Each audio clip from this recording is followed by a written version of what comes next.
ஹல்லேலூயா ஹல்லேலூயா ஹல்லேலூயா ஹல்லேலூயா. ஆராதனைக்கு வந்திருக்கிற ஜெபத்தில் இருக்கிற உங்கள் யாவரையும் வாழ்த்துகிறேன். ஆண்டவர் நல்லவர். எத்தனை பேர் சந்தோஷமா இருக்கிறீங்க? ஆண்டவர் நல்லவர். உங்களை எல்லாரையும் மறுபடியும் பார்ப்பேன்னு நான் நினைக்கல, ஆனா ஆண்டவர் நினைச்சிருக்கிறேன். உங்களை அதிகமாக நேசிக்கிறேன் உங்கள் போதகருக்காக. இது ஃபேன் மட்டும் கொஞ்சம் குறைச்சு. ஆண்டவர் மகிமைப்படுவாராக. பக்கத்துல பார்த்து சொல்லுங்க, உங்களை பார்க்கிறது சந்தோஷம்.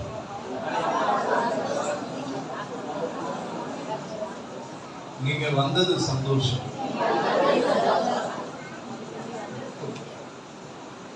கர்த்தர் நல்லவர், அத நான் சொல்றேன். ஓகே, அதையும் பக்கத்துல பார்த்து சொல்றதுக்கு நம்ம ஆட்கள் ரெடியா இருக்கணும். ஆண்டவர் மகிமைப்படுவாராக. சரி, உங்களை இப்படி ஒரு கிளான்ஸ் இப்படி பார்க்கும்போது எனக்கு போன ஆண்டு பார்த்த அநேக முகங்கள் ஞாபகத்திற்கு வருகிறது. பல கூட்டங்களுக்கு போனாலும் சில நபர்களுடைய அந்த சிரித்த முகம் அது மனசுல இப்போது இருக்கும். அதே சிரித்த முகங்களை இப்போதும் நான் பார்க்க கர்த்தர் எனக்கு செய்த பெரிய உபகாரத்திற்காக நான் நன்றியுள்ளவனாக இருக்கிறேன். செய்திக்கு போறதுக்கு முன்னாடி ஒரு காரியத்தை செய்வோம். உங்க கையில மொபைல் இருந்துச்சுன்னா, நான் போன வருஷம் சொன்னதுதான், உங்களுக்கு மட்டும் இல்லை, நான் போற எல்லா இடத்துலையும் சொல்றது, முதல்ல அந்த போனை சைலண்ட்ல போடும்.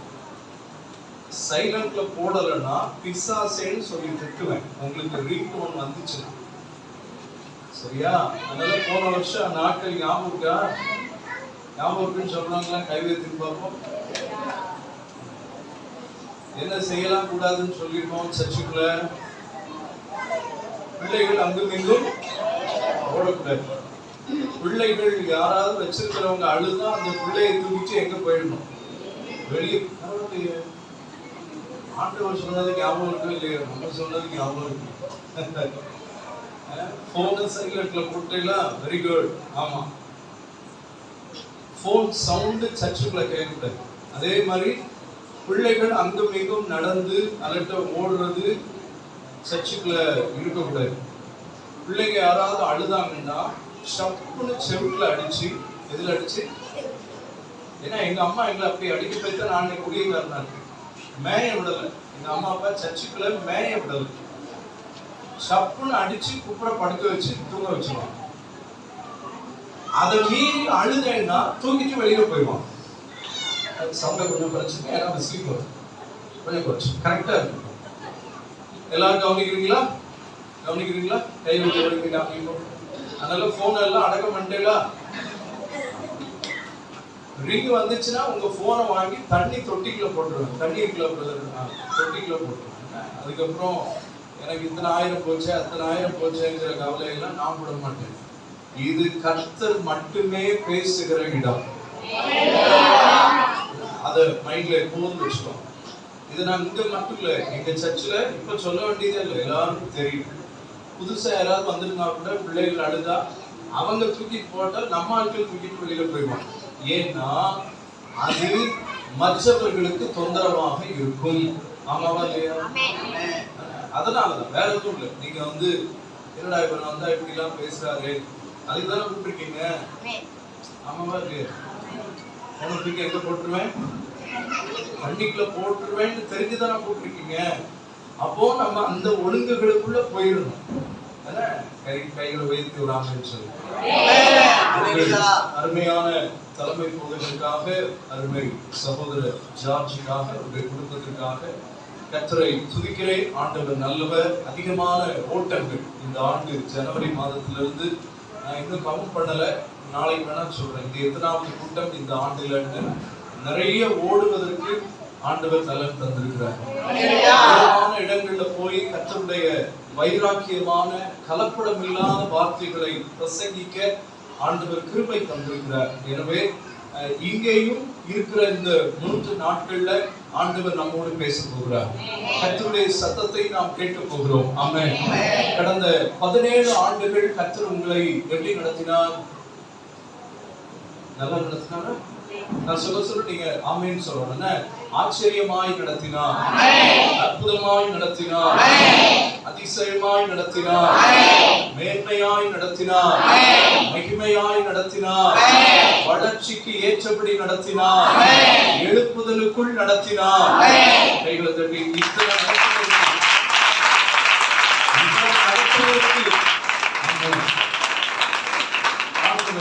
நல்லவர்.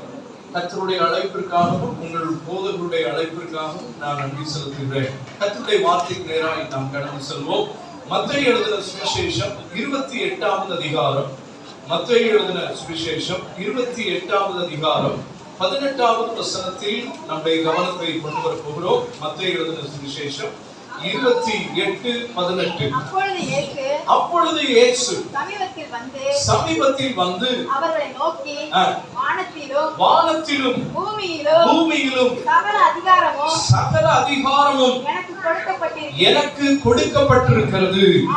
ஆகையால் நீங்கள் புறப்பட்டு போய் சகல ஜாதிகளையும் சீஷராக்கி பிதா குமாரன் பரிசுத்த ஆவியின் நாமத்தினாலே அவர்களுக்கு ஞானஸ்நானம் கொடுத்து. போதும். ஆண்டவர் நல்லவர். கர்த்தருடைய வார்த்தைக்குள்ள நேரடியாக நான் சொல்ல விரும்புகிறேன். எப்போதும் எல்லா இடத்திலும் சொல்லுகிற காரியம்தான், வாலிப தம்பிமார் தங்கச்சிமார் தயவாய் செய்திகளை குறிப்பெடுக்கிற பழக்கம் வைத்துக் கொள்ளுங்கள். பிரசங்கத்தை குறிப்பெடுக்கிற, முக்கியமா அவங்களை சொல்றேன், மற்றவர்கள் நீங்கள் அது உங்களுடைய விருப்பத்தை பொறுத்தது. பிரசங்க குறிப்பு எடுத்தல், நானும் சில நேரம் சீமா ஊழியத்துக்கு போகும்போது என்னோட வந்த மற்றவர்கள் பிரசங்கம் பண்ணும்போது நானும் உட்கார்ந்து குறிப்பெடுப்பேன். அது ஒரு நல்ல பழக்கம். ஒரு அமைச்சர் சொல்லுமா, செய்திகளை குறிப்பெடுத்தல், குறித்து வைத்தல், வசனங்களை பார்த்தல், வசனத்தை வாசித்தல், கேட்டல், இவைகள் எல்லாமே நம்முடைய ஆத்மாவுக்கும் நம்முடைய சரீரத்திற்கும் ஆவிக்கும் பிரயோஜனமானவைகள். வானத்திலும் பூமியிலும் சகல அதிகாரம் கொடுக்கப்பட்டிருக்கிறது. ஆண்டவருடைய அதிகாரங்களை குறித்து நாம் இன்றைக்கு தியானிக்க போகிறோம். நல்ல கவனிங்க. கடந்த 17 ஆண்டுகள் கர்த்தர் நம்மை நடத்தினார். இது 18வது ஆண்டு. 18வது ஆண்டில் இந்த ஊழியம் எப்படி இருக்க போகிறது? 18ஆம் ஆண்டில் இந்த சபைக்கென்று கொடுக்கப்பட்ட விசுவாசிகளாய் இருக்கிற நாம் எப்படி இருக்க போகிறோம்? இந்த காரியங்களை ஆண்டவர் இன்று முதல் ஞாயிற்றுக்கிழமை வரை கர்த்தர் பேச போகிறார். ஆமென் சொல்லுங்க. இந்த ஆண்டு எப்படி இருக்க போகுது? நல்லா கவனிங்க. இதான் முகவுரை. எப்படி இருக்க போகுது நம்ம ஊழியத்துக்கு? இரண்டாவது, இந்த ஆண்டிற்குள் அடியெடுத்து வைக்கிற நாம் எப்படி இருக்க போகிறோம்? இந்த ரெண்டை பத்தி தான் ஆண்டவர் நம்ம கூட பேச போறார். சரியா? சரி. எனக்கு அந்த வருஷம் ஞாபகம் இல்லை, அதனால உங்க பாஸ்டர்ட்ட கேட்டேன், எத்தனை வருஷம் முடிஞ்சிச்சு அப்படின்னு சொல்லி கேட்கும்போது பாஸ்டர் சொன்னாங்க 17 ஆண்டுகள் முடிந்து 18வது ஆண்டிற்குள் அடியெடுத்து வைக்கிறோம் அப்படின்னு சொல்லி. கர்த்தர் நல்லவர். ஆண்டவர் எப்போதும் ஊழியங்களை மூலமாய் மகிமைப்படுகிறவர். ஆமென் சொல்லுமா. ஆண்டவர் நம்முடைய ஊழியங்களை எப்போதும் நேசிக்கிறவர். ஏன்னா ஊழியம் ஒரு மனிதனுக்குரியதல்ல, தேவனுக்குரியது. ஊழியத்தில் கர்த்தர் ஊழியர்களாய் வைத்திருக்கிறவர்களுக்கான அதிகாரம் மனிதர்களால் வழங்கப்படவில்லை, கர்த்தரால் வழங்கப்பட்டிருக்கிறது. அப்படிப்பட்ட ஊழியத்தில் பங்குதாரர்களாய் விசுவாசிகளாய் இருக்கிற உங்களுக்கும் சில அதிகாரங்களை கர்த்தர் தந்திருக்கிறார். ஆமென் சொல்லுங்க பாப்போம். அதிகாரம் என்றாலே அது ஒரு ஒரு பெருமையான ஒரு சொல். அதிகாரம் என்றாலே நெஞ்சை நிமிர்த்துகிற ஒரு ஒரு பாங்கு வருகிறது. அதிகாரம் என்றாலே அதில் ஒரு செருக்கு ஏற்படுகிறது. கர்த்தர் நல்லவர். அதிகாரம்னா அது ஒரு வல்லமை அப்படிங்கறத உள்ளடக்கி இருக்கிற ஒரு வார்த்தை. ஒரு ஆமென் சொல்லுமா. இங்கே ஆண்டவர் சொல்லுகிறார், வானத்திலும் பூமியிலும் சகல அதிகாரமும் எனக்கு என்ன செய்யப்பட்டிருக்கிறது? கொடுக்கப்பட்டிருக்கிறது. நான் ஒண்ணு சொல்லுவா, அவருக்கு ஒண்ணு கொடுக்கப்பட்டிருக்குன்னா அது நமக்கும் தான். ஏற்றுக்கொள்றவங்க ஆமென் சொல்லுங்க. அவர்கிட்ட ஒண்ணு இருக்குன்னா அது யாருக்கும் தான்? நமக்கும் தான். ஏன் இப்படி சொல்றேன்? அவரை நம்ம எப்ப அவருடைய ரத்தத்தால் கழுவப்பட்டோமோ அந்த நிமிஷமே அவரை அப்பான்னு கூப்பிடக்கூடிய அதிகாரம் நமக்கு வந்துச்சு. அப்பாட்ட உள்ளதெல்லாம் நமக்கு தான். அல்லேலூயா சொல்லுங்க. அப்பாட்ட என்ன இருக்குதோ அது யாருக்கு சொந்தம்? அப்பாட்ட என்னவெல்லாம் இருக்கிறதோ அது பிள்ளைகளுக்கெல்லாம் சொந்தம். அப்பாவுடைய அதிகாரத்தை பிள்ளைகள் எடுத்துக்கொள்ளலாம். ஒரு ஆமென் சொல்லுங்க. அப்பாட்ட என்னெல்லாம் இருக்கு? பரலோக தகப்பன்ட்ட என்ன எப்படி பாக்குறீங்க? என்னது? சந்தோஷம் இருக்கா அவர்கிட்ட? அப்ப நமக்கும் அந்த சந்தோஷம் உண்டு. வேற அவர்கிட்ட என்ன இருக்கு? அன்பு. அன்பு இருக்கு. அப்ப அது நமக்கும் தான். வேற அப்பாட்ட என்ன இருக்கு? இங்க இருந்து பாஸ்டர் சொன்னாங்க சகலமும் அப்படின்னு ஒத்த வார்த்தையில முடிச்சிட்டாங்க. ஆனா அந்த சகலத்துக்குள்ள என்னெல்லாம் இருக்குன்னு கேக்குறேன். அப்பாட்ட என்னெல்லாம் இருக்கு?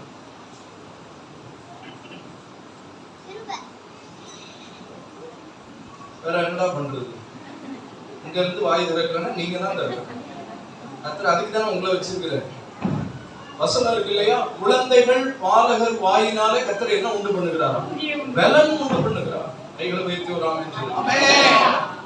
சோ நம்ம சபையில பிள்ளைகள் ஆராதனையில பேசாட்டாலும் கேட்கிற கேள்விக்கு பேசுறது சந்தோஷமா இருக்கு.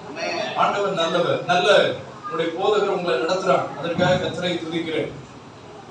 பல அதிகாரங்கள் அவற்றிற்கு அவற்றை ஐஸ்வர்யம் இருக்கிறது. ஆமென் சொல்லுங்க. அந்த ஐஸ்வர்யம் யாருக்கும் தான். அவற்றை ஆளுகை இருக்கிறது. அந்த ஆளுகை யாருக்கும் தான்? நமக்கும் தான். கைகளை உயர்த்தி ஆமென் சொல்லுங்க. அவற்றை இல்லாத அவற்றை ஞானம் இருக்கிறது. அந்த ஞானம் நமக்கும் தான். அவற்றை மன்னிப்பு இருக்கிறது. அந்த மன்னிப்பு நமக்கும் தான். இன்னும் என்ன? அவற்றை விசுவாசம் இருக்கிறது. அந்த விசுவாசம் நமக்கும் தான். சரிங்க. முக்கியமான 4 அதிகாரங்களை குறித்து வேகமாய் பார்த்து நம்ம நிறைவு செய்ய போறோம். கவனிக்கிறதுக்கு எத்தனை பேர் உற்சாகமா இருக்கிறீங்க? கர்த்தர் நல்லவர். அவரிடத்திலே முக்கியமாக 4 அதிகாரங்கள் இருக்கிறது. எத்தனை அதிகாரங்கள் இருக்கு? அந்த 4 அதிகாரத்தையும் ஆண்டவர் நமக்கும் தந்திருக்கிறார். விசுவாசிக்கிறவங்க ஆமென் சொல்லுவோமா? இப்ப என்ன அதிகாரம் என்று இனிதான் பார்க்க போறோம். ஆனாலும் அப்பாட்ட உள்ள அதிகாரம் எனக்கும் தான் என்று விசுவாசித்து ஒரு ஆமென் சொன்னீங்க பாத்தீங்களா?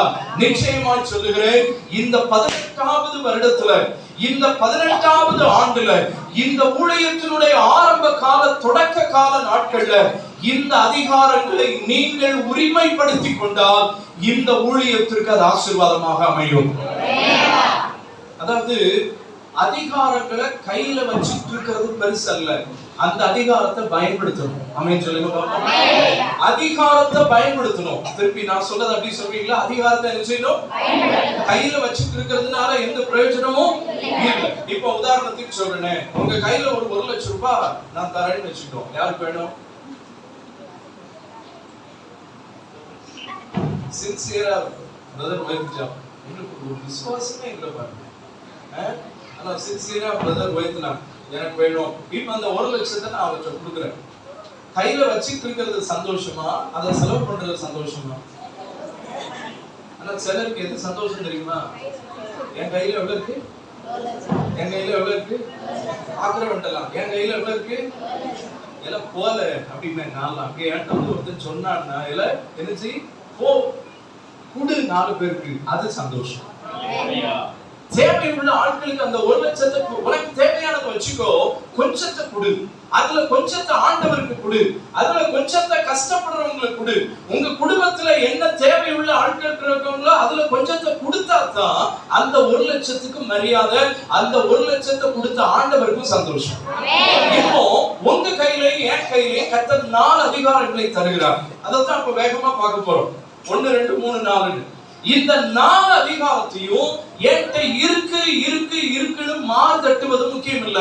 அத கர்த்தருடைய நாம மகிமைக்கு என்று நம்ம என்ன செய்யணும்? பயன்படுத்தணும். அல்லேலூயா சொல்லுவோமா? இதுதாங்க முகப்புரை. இனி இப்ப செய்திகளை போனா உங்களுக்கு நல்லா புரியும். என்ன புரியணும் தெரியுமா? எனக்கு என்று கர்த்தர் வைத்திருக்கிற அதிகாரங்கள் என்ன? ஒரு கேள்வி. அந்த அதிகாரம் எனக்கு இருக்குதா? ஆமா இருக்குதுன்னு கர்த்தர் சொல்லிட்டார். அந்த அதிகாரத்தை நான் பயன்படுத்தினா யார் மகிமைப்படுறா? இப்போ இந்த 18வது ஆண்டு ஆரம்பத்துல நம்ம எல்லாரும் என்ன செய்யறோம்? கர்த்தரை மகிமைப்படுத்த போகிறோம். அவரை நீங்க மகிமைப்படுத்திட்டீங்கனாலே உங்களுக்கு வர வேண்டியது தானாய் வந்து சேரும். வசனம் வந்து இருக்கு, என் மகிமையை வேறு ஒருவருக்கும் கொடே. அப்ப அவருக்கு கொடுக்க வேண்டிய மகிமையை நம்ம கொடுத்துட்டே இருந்தோம்னு வச்சுக்கோங்களேன், நம்ம சபையில கர்த்தர் ஆத்மாக்களை கொடுத்துட்டே இருப்பார். நமக்குள்ள எழுப்புதலை கர்த்தர் கொடுத்துட்டே இருப்பார். நமக்குள்ள சுத்திகரிப்பை கர்த்தர் கொடுத்துட்டே இருப்பார். நமக்குள்ள ஆவிக்குரிய வரங்களை கர்த்தர் கொடுத்துட்டே இருப்பார். நமக்குள் வளர வேண்டிய ஆவிக்குரிய கனிகளை கர்த்தர் கொடுத்துட்டே இருப்பார். ஏன் அதை கொடுக்கல? எனக்கு வர வேண்டியது வரல, அந்த அதிகாரம் எனக்கு வந்து விட்டது என்று நீங்கள் விசுவாசித்தால் அந்த அதிகாரத்தை பயன்படுத்த ஆரம்பிச்சிருவீங்க. ஆமென் சொல்லுங்க பாப்போம். என்னென்ன அதிகாரம்? வேகமா போலாமா? மார்க் எழுதின சுவிசேஷம் 4வது அதிகாரம் 39வது வசனம். மார்க் எழுதின சுவிசேஷம் 4வது அதிகாரம் 39. அவர் எழுந்து காற்றை அதட்டி கடலை பார்த்து இறையாதே அமைதலாயிரு என்றார். அப்பொழுது காற்று நின்று போய் மிகுந்த அமைதல் உண்டாயிற்று. போதும், நல்ல கவனிங்க. முதலாவது ஆண்டவரிடத்தில் இருந்த அதிகாரம், இயற்கையின் மேல் அவருக்கு அதிகாரம் இருந்தது. எல்லாரும் சொல்லுங்க, என்ன வார்த்தை? அப்படி சொல்லுங்க பாப்போம். இயற்கையின் மேல் அவருக்கு அதிகாரம் இருந்தது. நான் போன தடவை வந்திருக்கும் போது இதை சொன்னேன், நான் ஞாபகம் இல்ல. பிரசங்க குறிப்புகள்ல வாலிப தம்பிமார் தங்கச்சிமார் செய்திகளை குறிப்பெடுக்கும் போது வர்ற பிரசங்கியா தமிழ்லயோ இங்கிலீஷ்லயோ அந்த பாயிண்ட சொன்னா நீங்க என்ன செய்யணும்? அப்படி சொன்னது ஞாபகம் இருக்கா? இப்ப சொல்றேன். உங்களுக்காகவே 2 குறிப்பாகவும் நான் எழுதிட்டு வந்திருக்கேன். தமிழ்லையும் அந்த குறிப்புகள் இருக்கும், இங்கிலீஷ்லயும் இருக்கும். படித்த பிள்ளைகள் தப்போ ரைட்டோ இங்கிலீஷ்ல நான் சொல்ற வார்த்தையை நீங்க எழுதணும். எழுதுவேனா? 6வது முடிச்சு போகும்போது உங்ககிட்ட எல்லாம் வாங்கி பார்ப்பேன், நீங்க எழுதிருக்கீங்க. மற்ற பாஸ்டர்ஸ் மாதிரி விட்டுற மாட்டேன். எல்லாம் தலையத்திலே ஆட்டி வெள்ளை பேப்பரா வச்சுக்க விட்டாரு. கடைசி 4 பாயிண்ட் அதுல இருக்கணும். ஒரு ஆமென் சொல்லுங்க. சரி, நான் பொதுவா கேம்புகளுக்கு வாலிப பிள்ளைகள் நடத்தப்படுகிற கேம்புகளுக்கு போகும்போது இதை சொல்லுவேன். பிரசங்க குறிப்பை எல்லாரும் எழுதணும். என்கிட்ட காமிச்சா உங்களுக்கு எங்க சாப்பாடுன்னு சொல்லுவேன். இன்னைக்கு எப்படி சொல்லிடுவோமா? பெற்றோர்கள் நீங்க எனக்கு ஒத்துழைப்பு கொடுத்தா நான் பிள்ளைகளை சொல்லிடுவேன். பாஸ்டர் பிரசங்க குறிப்பை எழுதினா தான் இன்னைக்கு அவங்களுக்கு சோறு அப்படின்னு சொல்ற பெற்றோர்கள் கை வைத்துங்க. ஆமையும் கேட்கவே இல்லை, கை வைத்துங்க. அதுல நிறைய பேருக்கு டவுட் இருக்கு. என் பிள்ளை எழுதாது, பட்னியாலாம் விட்டு போட்டும், எழுதலன்னா பாரு அவளுக்கு என்ன சோறு. நான் பாக்குறேன் 2 லைன் உட்காந்துருக்கு. சூப்பர் அழகா உட்காந்துருக்கீங்களா பொண்ணுங்களா? இந்த பேருலாம் ஒரு மாதிரி உட்காந்துருக்கேன். பாகிஸ்தான் மாதிரி. உங்க எல்லாம் கரெக்டா இந்தியா மாதிரி ஒரு ஆர்டர்ல இருக்குது. பாகிஸ்தான் இப்ப எப்படி கிடக்குதோ அப்படி தெரியுது. பரவாயில்ல, கர்த்தர் நல்லவர். முதலாவது அதிகாரம் அவற்றை என்ன இருந்துச்சுன்னா, இயற்கையின் மேல் அதிகாரம். இங்கிலீஷ்ல சொல்றேன், அத்தாரிட்டி ஓவர் டிசாஸ்டர். சரியா? நீங்க எழுதணும்னா எழுதிக்கலாம். பெரியவர்களும் உங்களுக்கு இதை எழுத முடியுமானால், if you can please follow me. இயற்கையின் மேல் அதிகாரம் என் இயேசுவுக்கு இருந்தது. கைகளை உயர்த்தி ஒரு ஆமென் சொல்லுங்க பாப்போம். எது மேல அதிகாரம் இருந்துச்சு? இந்த வசனத்தை படிக்கும் போதெல்லாம் எனக்கு சிரிப்பு வரும், கை நடுங்கும். ஏன் தெரியுமா? அவர் எழுந்து எதை அதட்டுறாரு? எதை அதட்டுறாரு? இன்னைக்கு நம்ம எதை அதட்டுறோம்? வீட்டுக்குள்ள கரெக்டா சொல்றவங்களுக்கு இந்த போனை கொடுத்துருவோம். இன்னைக்கு யாரு இங்கிருந்து ஏதோ சவுண்ட் வருது. இன்னைக்கு எதை அதட்டுறோம்? அவர் எதை அதட்டினாரு? வீட்டுல எதை அதட்டுறோம்? பிள்ளைகள் மட்டுமா அதட்டுறோம்? வேற புருஷனை பார்த்த மனைவி கால ஒடிச்சு அப்படின்னு சொல்லி 100 வருஷம் ஆச்சு. இப்ப யார் அதட்டா தெரியுமா? கரெக்டா சொல்றவங்களுக்கு என் பைபிளையும் தான். இப்ப யார் அதட்டுறான்? ஓஹோ, பிள்ளைகள் பெற்றவங்களை அதட்டுறாங்க. இது தப்பிக்கிறதுக்கு யூஸ் பண்ற வார்த்தை. உண்மையிலே வீட்டுக்குள்ள என்ன நடக்குன்னா, மனைவிமார் யாரை அதட்டுகிறார்கள்? நான் சொல்றேன், மனைவிமார் யாரை அதட்டுகிறார்கள் தான் கேட்டேன். போய் சொல்ல முடியல. பாத்தீங்களா? ஆலயத்துக்குள்ள உட்கார்ந்து மறைச்சாலும் உண்மை வெளியில வந்துருக்கு. யார் அதட்டுறோம்? கணவன்மார். இங்க உட்காருனா உட்காரு, அங்க நில்லுன்னா நிக்கடு, இங்க போக கூடாதுன்னா போக கூடாது. அது என்ன? உங்க வீட்டு ஆட்கள் வரும்போது மட்டும் காபி தூள் வாங்க போற ஸ்பெஷலா எங்க அப்பா அம்மா வந்தா இது இருக்கிறத காய்ச்சி கொடுன்ற இந்த சவுண்ட் எல்லாம் வருதா வீட்டுக்குள்ள? வரக்கூடாது. 18வது வருஷத்துல இருந்து வரக்கூடாது. ஆமென் சொல்லுங்க. அப்ப எல்லா வீட்லயும் வருதுன்னு ஒத்துக்கிறீங்க. அல்லாட்ட அந்த ஆமென் வந்திருக்காருல்ல, பரவாயில்ல. ஆண்டவர் நல்லவர். இங்க ஆண்டவர் காற்றை பார்த்து என்ன சொல்லுகிறார்? அதட்டி கடலை பார்த்து பேசுறார். நான் ஒண்ணு சொல்லவா, இதுல பெரிய ஆச்சரியம் ஒண்ணும் இல்லை. ஏன் தெரியுமா? காற்றை உண்டாக்கினது அவர்தான், கடலை உண்டாக்கினது அவர்தான். அவர் சொன்னா கேட்கும். சொல்லுங்க பாருங்க, என்ன சொல்றாரு பாருங்க. காற்று இன்னைக்கு நம்மளால அதட்ட முடியுமா? நான் இதை மாத்தி சொல்றேன். கொஞ்சம் முன்னாடி ஒரு நகைச்சுவைக்கு சொன்னாலும், இன்னைக்கு நம்ம பிள்ளைகள் அதட்டினா கேட்கிறாங்களா? ஆனால் அங்க என்ன நடக்கிறது? காற்றை பார்த்து அதட்டின ஆண்டவர் கடலை பார்த்து பேசுறார். 2 வார்த்தை பேசுறார். என்ன பேசுறாரு? இறையாதே. அடுத்து எப்படி இரு? இறையாதே மட்டும் சொல்லல, அங்க ஒரு ஃபுல் ஸ்டாப் வைக்கிறாரு. அமைதலா இரு என்றால் காற்று நின்று போய் என்ன உண்டாயிற்று? இயற்கையின் மேல் அதிகாரம். நான் ஒண்ணு சொல்றேன், ஆண்டவர் நான் முதலில் சொன்னதுதான், அவருக்கு ஒரு அதிகாரம் இருக்குன்னா அது யாருக்கும் தான், எனக்கும் தான். சொல்லுங்க. எஸ், உங்களுக்கும் எனக்கும் அந்த அதிகாரம் இருக்கிறது. முதலாவது காரியம், இயற்கையின் மேல் கர்த்தருக்கு அதிகாரம் இருந்தது, அது எனக்கும் கொடுக்கப்பட்டிருக்கிறது. இந்த ஆமென் போதாது. மறுபடியும் சொல்றேன், அந்த லைனை சொல்றேன், நீங்க ஆமென் சொல்லணும். இயற்கையின் மேல் கர்த்தருக்கு இயேசுவுக்கு அதிகாரம் இருந்தது, அது எனக்கும் கொடுக்கப்பட்டிருக்கிறது. மறக்காதீங்க, மறக்காதீங்க. இயேசுவுக்கு மட்டும்தான் அந்த அதிகாரமா? அப்படி பைபிள்ல சொல்லலங்க. ஆண்டவர் என்ன சொல்றாரு தெரியுமா? சீஷர்களை பார்த்து, ஜனங்களை பார்த்து, என்னை விசுவாசிப்பவன் என்னை காட்டிடுவான், என்னை விட. அப்படின்னா உங்களை என்னை எங்க வச்சு பார்க்கிறார் தெரியுமா? எப்பா, நான் 3 பேரை தான் உயிரோடு எழுப்பியிருக்கேன், நீ ஒரு 10 பேரை எழுப்பணும்னு நினைக்கிறியா? எழுப்பு, நான் உனக்கு அதிகாரம் தந்திருக்கிறேன். கைகளை உயர்த்தி ஒரு ஆமென் சொல்லுங்க. புரியுதா நான் சொல்றது? எப்பா, என் கையில ஒரு சின்ன பிள்ளைகிட்ட இருந்து வாங்கி ஒரு 5 அப்பத்தையும் 2 மீனையும் கொடுத்தாங்க. நான் ஜெபம் பண்ணி 12 சீஷர்கள் கையில கொடுத்தேன். அவங்க போய் 5000 புருஷர்களுக்கு மேல இருந்த கூட்டத்துக்கெல்லாம் கொடுத்தாங்க. உன் கையில 5 இட்லி இருக்கா, 10 இட்லி இருக்கா? நீ ஜெபம் பண்ணு, அது 10,000 பேருக்கு பெருகக்கூடிய அதிகாரத்தை உனக்கு தந்திருக்கேன்னு சொல்லி உங்களை என்னை பார்த்து தன்னை விட அதிக அதிகாரம் இருப்பதாக, அவரை விட நம்மை இன்னும் மேன்மைப்படுத்துவதற்காக நம்ம கைகள் அப்படிப்பட்ட அதிகாரங்களை கர்த்தர் தந்ததினால் கைகளை தட்டி அந்த தெய்வத்தை பார்த்து அதிகாரம் அவருக்கு மட்டும் இல்ல, அந்த அதிகாரம் எனக்கும் கொடுக்கப்பட்டிருக்கிறது. இப்போ இயற்கையின் மேல் அதிகாரம். ஓகே பாஸ்டர், எனக்கு என்ன புரியலையே? புரியும்படி சொல்றேன். நம்ம ஜெபம் பண்ணா மழை வரும். ஆமென். நம்ம ஜெபம் பண்ணா மழை நிக்கணும். போன ஒரு வாரத்துக்கு முந்தின வாரம் புத்தளம் அப்படிங்கிற இடத்துல ஒரு கடலோர பகுதி, கன்னியாகுமரியில ஒரு பீச். அங்க நான் கிட்டத்தட்ட ஒரு 7 வருஷத்துக்கு பின்னாடி மறுபடியும் போயிருக்கேன்.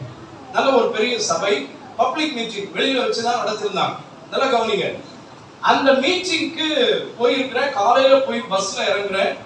அப்ப என்ன அந்த பாஸ்டர் கூப்பிட்டு போனார். அப்ப ரோடெல்லாம் நனைஞ்சு இருந்துச்சு. அப்ப அந்த பாஸ்டர்ட்ட கேட்டேன், மழைல பெய்த மீட்டிங் எப்படி? அப்ப அந்த பாஸ்டர் ஒரு வார்த்தை சொன்னார், எனக்கு இன்னும் அதை மறக்கல. பாஸ்டர், வானத்தை நாங்க அடைச்சு வச்சிருக்கோம். புரிஞ்சுது? வானத்தை நாங்க என்ன பண்ணிருக்கோம்? எனக்கு அந்த வார்த்தை காலையில பஸ் விட்டு இறங்கி அந்த கார்ல போகும்போது கண்கள்ல கண்ணீர் வந்துச்சு. ஒரு மனுஷன் எப்படி இந்த வார்த்தையை சொல்றேன்? வானத்தை நாங்க என்ன பண்ணி வச்சிருக்கோம்? அந்த அதிகாரம் நம்மகிட்ட இருக்குங்க. ஆமென் சொல்றீங்க?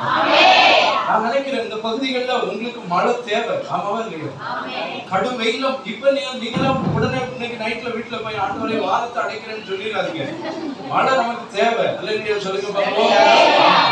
எனக்கு என்ன சந்தோஷம்னா, இவ்வளவு மழையிலையும் சர்ச்சு முழுக்க வந்து உட்கார்ந்து இருப்பாரு. உங்களை நம்பி கர்த்தர் அந்த அதிகாரத்தை கொடுப்பார மாட்டாரு.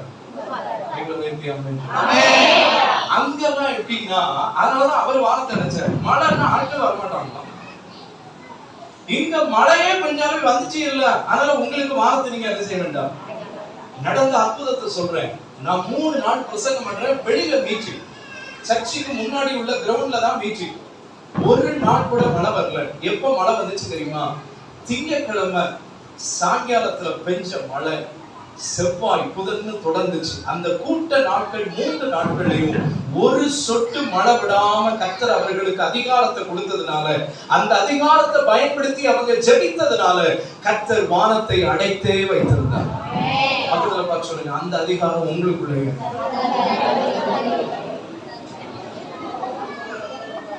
நமக்கு விரோதமாய்,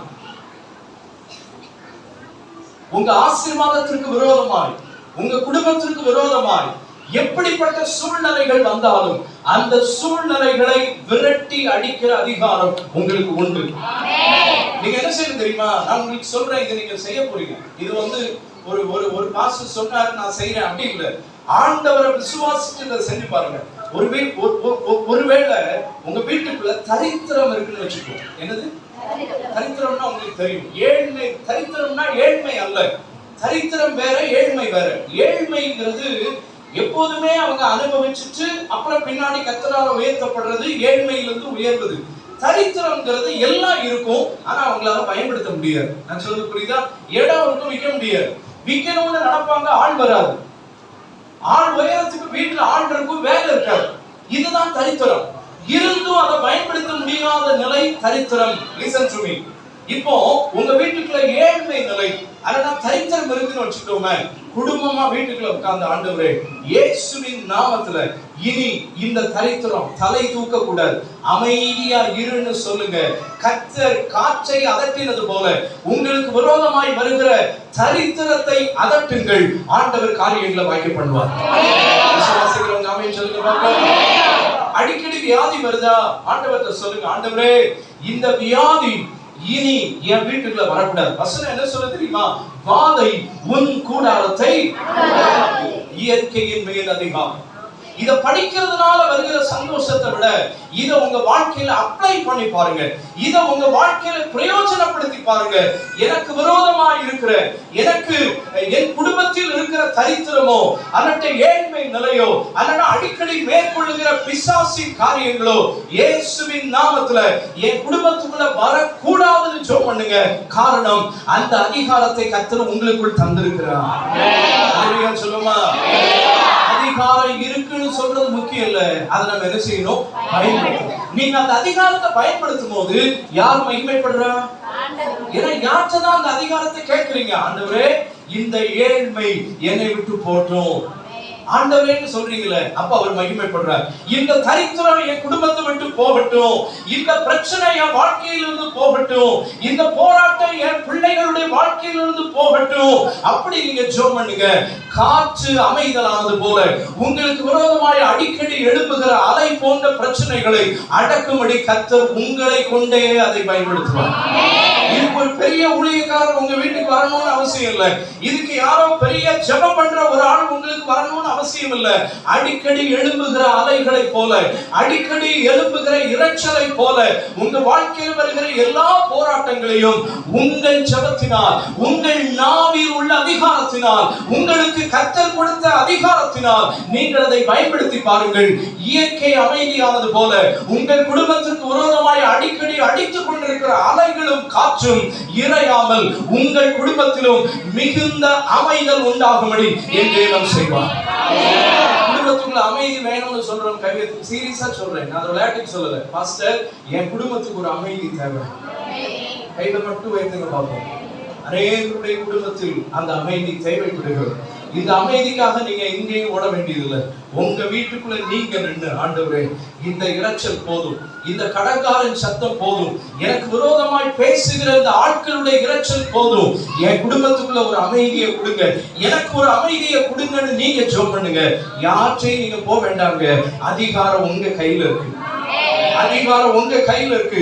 இந்த வார்த்தையை சொல்லி ஜெபம் பண்ணுங்க. ஆண்டவரே எனக்கு ஒரு அமைதியை தாரும், என் குடும்பத்தில் ஒரு அமைதியை தாரும், என் வீட்டிற்குள் ஒரு அமைதியை தாரும், நான் வேலை செய்கிற இடத்தில் ஒரு அமைதியை தாரும் என்று நீங்கள் பாரத்தோடு ஜெபிப்பீர்களானால் நிச்சயமாய் சொல்லுகிறேன், தேவன் நீங்கள் எதிர்பார்த்ததை விட மேலான அமைதியை உங்களுக்கும் உங்கள் குடும்பத்திற்கும் கர்த்தர் செய்வார்னு விசுவாசிக்கிறவங்க ஒரு அல்லேலூயா சொல்லுங்க. செய்வாரா? செய்வாரா? நீங்க சாட்சி சொல்லணும். என்ன சொல்லணும் தெரியுமா? கர்த்தர் எனக்கு கொடுத்த அதிகாரத்தின்படி நாங்கள் ஜெபித்தோம் பாஸ்டர். இப்போ நான் அமைதிக்குள்ள இருக்கிறேன். இப்போது என்னுடைய வீட்டில் எந்த தேவையற்ற இரைச்சலும் இல்லை. என் வீட்டிற்குள் எந்த தேவையற்ற வார்த்தைகளும் உபயோகப்படுத்தப்படவில்லை. காரணம், எங்கள் வீட்டிற்குள் தேவனுடைய அமைதி வந்துவிட்டது. ஒருவேளை நீங்க உங்க பிள்ளைகளை திருமணம் பண்ணி கொடுத்திருக்கலாம். திருமணம் பண்ணி கொடுத்த இடத்துல உங்க பிள்ளைகள் சந்தோஷமா இல்லைங்கிறது உங்க காதுக்கு வருதா? நீங்க குறுக்க புகுந்து கலைச்சு விட்டுறாதீங்க. அந்த பொறுப்பை யாற்ற விடுங்க. ஒருவேளை நீங்க நம்பி கல்யாணம் பண்ணி கொடுத்திருக்கலாம். உங்க மருமகன் சரியில்லாத ஆளா இருக்கலாம். உங்க மருமகன் சரியில்லாத நபரா இருக்கலாம். நீங்க பேசுறதுனால எந்த பிரயோஜனமும் இல்லை. கர்த்தரிடத்திலிருந்து ஒரு அமைதி வரணும்னு நினைச்சீங்கன்னா இந்த பிரச்சனை யாற்ற சொல்லுங்க. நான் ஒண்ணு சொல்றேங்க, குடும்பத்துக்குள்ள நடக்கிற பிரச்சனைய வெளியில பேசவே கூடாது. அவன் சொல்லுங்க, சத்தமே வரமாட்டேங்க. குடும்பத்துக்குள்ள நடக்கிற பிரச்சனையை வெளியில என்ன செய்யக்கூடாது. நிறைய பேருக்கு வேலை என்ன தெரியுமா? என்ன வேலை சொல்லுங்க? என்ன ஒண்ணு சொல்ல மாட்டேன். நிறைய பேருக்கு என்ன வேலை தெரியுமா? அடுத்த குடும்பத்துல என்ன நடக்குது, அவன் எங்க போறான், உங்களுக்கு என்ன, அவன் அந்த கடையில நிக்கான், அவன் பாதாளத்திலேயே நிக்கான், கடையில நிக்கான். இந்த பிள்ளை எதுக்கு அங்கேயே பாத்துட்டு இருக்கு? பிறகு ஒன்னையவா பார்க்க சொல்ற, முகரையவா பார்க்கும். பாக்குறாங்க, விட்டுற வேண்டியதானே. இந்த வீட்டுல யார் ராத்திரி 10 மணிக்கு மேல லைட் எரியுது, உனக்கு என்ன? பில் கட்டுறது அவன். நிறைய பேருக்கு வேலையே காலையில 4 மணிக்கு அவங்க வீட்டுல எல்லாரும் எழுப்பிட்டாங்க. அது நல்லது தானே. இது ஒரு பெரிய பிரச்சனையா? ஒருத்தர் சொல்லியிருக்கான், என் ஃப்ரெண்டு ஜேம்ஸ் நடுத்தருக்கு வந்துச்சான். எங்க வந்துச்சான்? நடுத்தரு. அதை கேட்டேன், கேட்டா நல்லா தானே இருந்தான், நல்லா தானே இப்பவும் இருக்கா. வீட்டை மாத்தி நடுத்தருங்கிற இடத்துக்கு வந்திருக்கான்னு இருக்கான். இத கேட்டு போய் ஒரு 10 பேச்ச, ஏன் அவன் நடுத்தருக்கு வந்துச்சானா, நடுத்தருங்கிறது அது ஒரு வீதி பேரு. புரியாம பேசி எவ்வளவு பிரச்சனை வருது பாருங்க. அமைதியை கர்த்தர் தரணுமா வேண்டாமா? ஒண்ணு சொல்றேங்க, நமக்குள்ளேயும் சில மாற்றங்கள் வரும். அமைதி சொல்லுங்க. என்ன மாற்றம் வரணும்? இனி நம்ம சபைக்குள்ள இருக்கிற யாரும் அடுத்தவங்களை பத்தி பேசக்கூடாது. சொல்லுங்க. நீங்க வீட்டுல இருப்பீங்க, யாராவது ஒருத்தரை பத்தி உங்ககிட்ட பேச வருவாங்க, வீடுன்னு கேட்கக்கூடாது. அப்படின்னீங்கன்னா அடுத்து உங்களை பத்தி இன்னொருத்தர் பேசுறதுக்கு கர்த்தர் ஆட்களை எழுப்பி விடுவார். நீங்க தேவையில்லாத ஒன்ன கேட்க ஆசைப்பட்டீங்கன்னா உங்களை பத்தி தேவையில்லாத இன்னொருத்தர் கேட்க கர்த்தர் வைப்பார். எதை சொல்றேன், எதை வச்சு சொல்றேன்? வசனம் என்ன சொல்லுது? நான் எதை விதைக்கிறேனோ.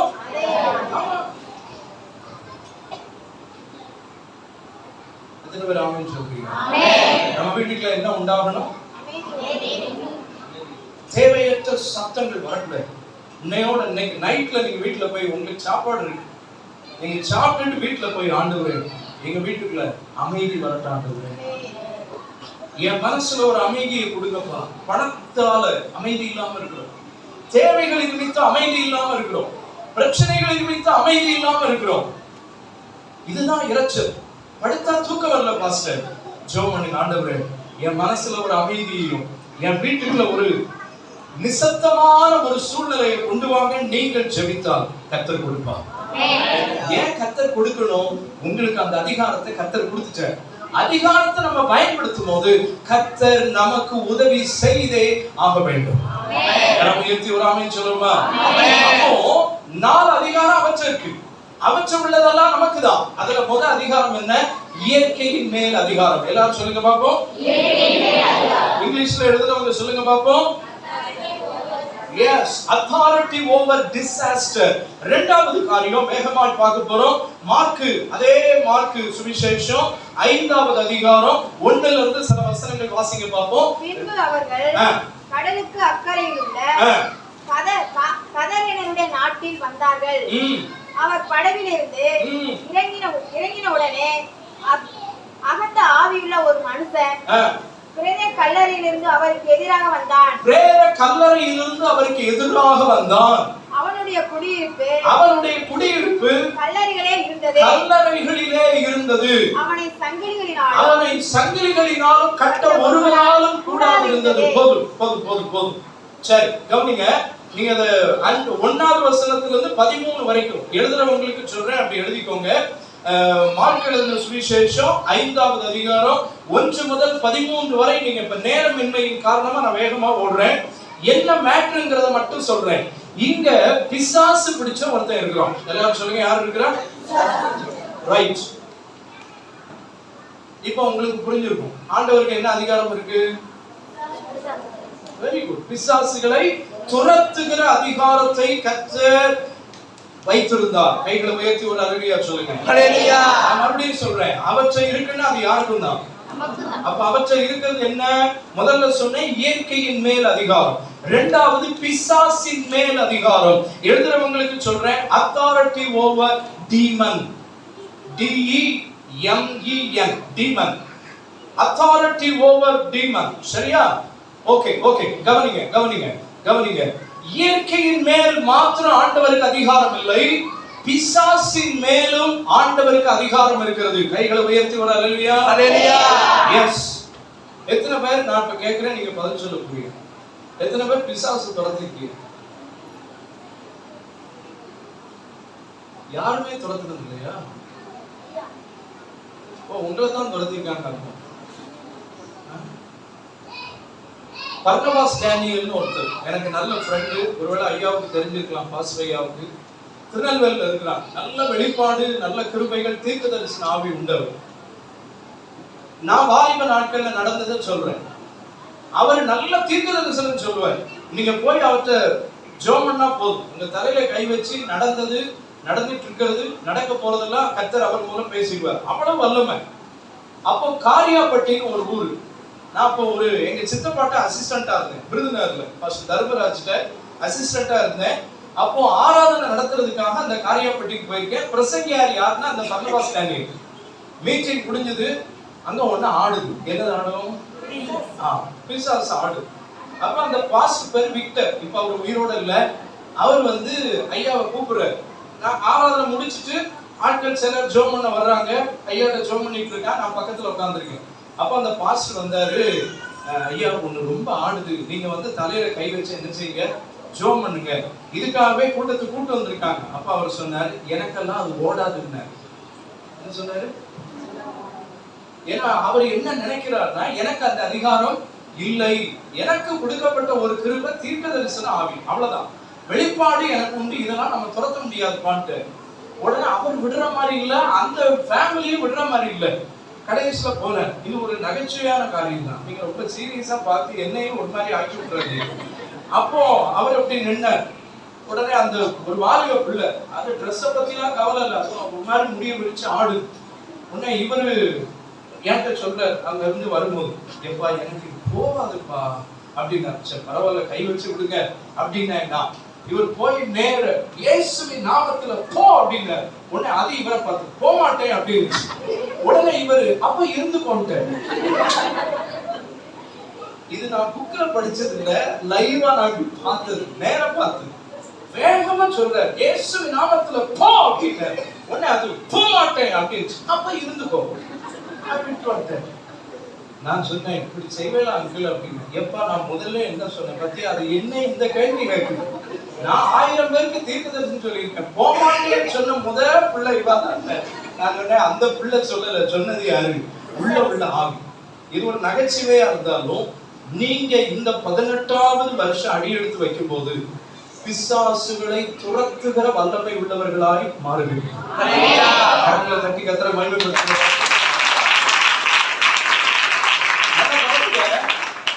அந்த ஊழியக்காரர் சொல்ல அவரை காட்டி கொடுக்கிறதுக்காக நான் சொல்லல. இது ஒரு நகைச்சுவையா இருந்தால் அவர் என்ன நினைக்கிறார்னா, நம்மால இதை என்ன செய்ய முடியாது இல்ல.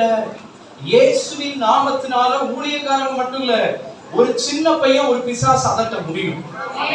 ஏன்னா அந்த அதிகாரத்தை கர்த்தர் அவர்களுக்குள் தந்திருக்கிறார். நம்ம யாரு பேரை பயன்படுத்தி விரட்டுறோம்? இயேசுவின் நாமத்துல போ. நாங்க ஆரம்ப நாட்கள்ல சர்ச்செல்லாம் கட்டுறதுக்கு முன்னாடி போய் ஒரு 3-4 வருஷம் கோயில் இங்க இருக்குன்னு சொல்லி நிறைய இந்து மார்க்கத்துல இருந்து இந்த மாதிரி ஆடி வர்றதெல்லாம் கொண்டு வருவாங்க. எனக்கு அது ஒரு பெரிய தொந்தரவா போச்சு. 6வது நேரத்துல வந்து உட்கார்ந்து, மொத்தத்துல 15 பேர் தான் இருப்போம். அப்போ வந்து உட்கார்ந்து அது சத்தம் விட்டுட்டு ஆடிட்டு பாயை கிழிச்சிட்டு உருண்டுட்டு வச்சுட்டு இதை ஒரு குரூப் நான் மாங்கு பிரசங்கம் பண்ணிட்டு இருப்பேன். அது நெளியறதெல்லாம் நம்ம ஆட்கள் பார்த்துட்டு இருப்பாங்க. நமக்கு அது பிடிக்காது. பிரசங்கம் பண்ணா எதை கவனிக்கணும்? பிரசங்கத்தை கவனிக்கணும். ஒரு நாள் ஜெபம் பண்ண, ஒரு சனிக்கிழமை பாஸ்டிங் பேர், ஆண்டவரே எங்க சபைக்குள்ள இனி வந்து யாரும் என்ன செய்யக்கூடாது, ஆடக்கூடாது, உள்ள வரும்போதே சரியாயிடும். இன்னைக்கும் அதை நாங்க பாக்குறோம். உள்ள வரும்போதே என்ன செஞ்சிடணும், சரி. ஆட்டோல கொண்டு வருவாங்க, கார்ல கொண்டு வருவாங்க. ஆரம்ப நாட்கள்ல அப்படி கொண்டு வரும்போது டீப் பார்ப்பேன், ஆண்டவரே ஆடிடக்கூடாது, உள்ள வரும்போதே சரியாயிடும். உள்ள வரும்போது சரியாயிருந்தா என்ன, ஆடாது. அப்படியே அமைதியே வந்து உட்கார்ந்துருக்கும். அப்பாட நிம்மதி. ஆராதனை முடிப்பேன், போய் தலையில கை ஒண்ணு நானோ என் மனைவியோ யாருக்கு அந்த இடத்துல வாய்ப்பு கிடைக்கிறதோ ஜெபம் பண்ணி அதை விரட்டி விட்டுட்டு அப்புறமா அவங்களை அனுப்பி வைப்போம். எதுக்கு இதை சொல்றேன்னா, அதிகாரம் எல்லாரிடத்திலும் இருக்குது. பக்கத்துல பார்த்து சொல்லுங்க, நீங்க பிசாசை துரத்துவீங்க.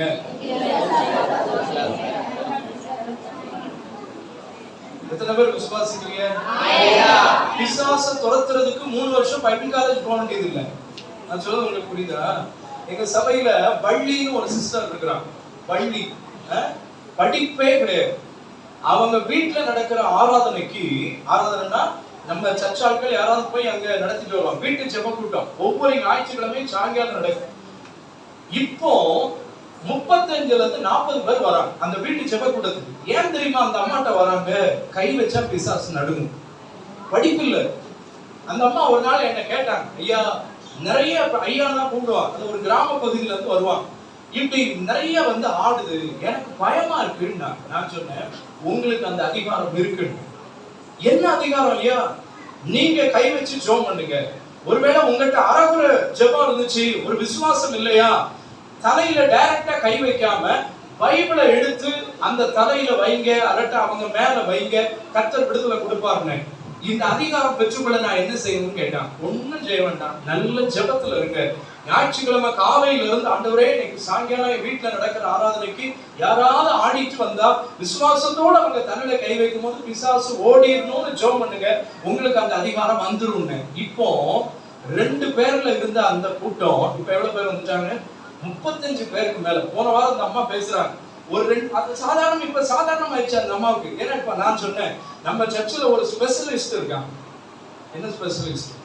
பிசாசை துரத்துற ஸ்பெஷலிஸ்ட். ஒரு ஆமென் சொல்ல மாட்டீங்க? ஐ டாக்டர் மாதிரி அந்த அம்மா யாருக்கு டாக்டர்?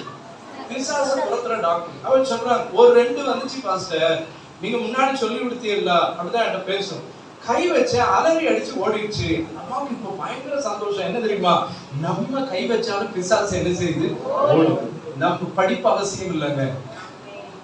பக்தியும் விசுவாசமும் ஜெபமும் உங்களுக்குள்ள இருந்தா நீங்களும் துரத்துவீர்கள்.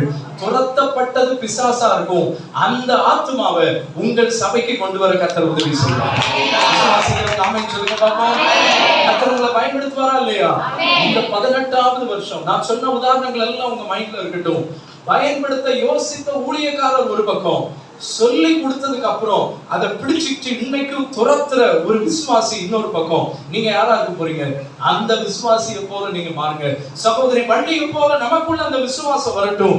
நாம் நினைத்தால் அந்த அதிகாரத்தை பயன்படுத்த முடியும். ஏன்னா அவருக்குள்ள இருக்கிற அதிகாரம் யாருக்குள்ள வந்துருச்சு? உங்களுக்குள்ள. இந்த 18வது ஆண்டு பிரவேசத்துல உங்களுக்கு ஒரு நல்ல செய்தியை சொல்றேன். அநேக பிசாசுகளை நீங்கள் துரத்துவீர்கள்.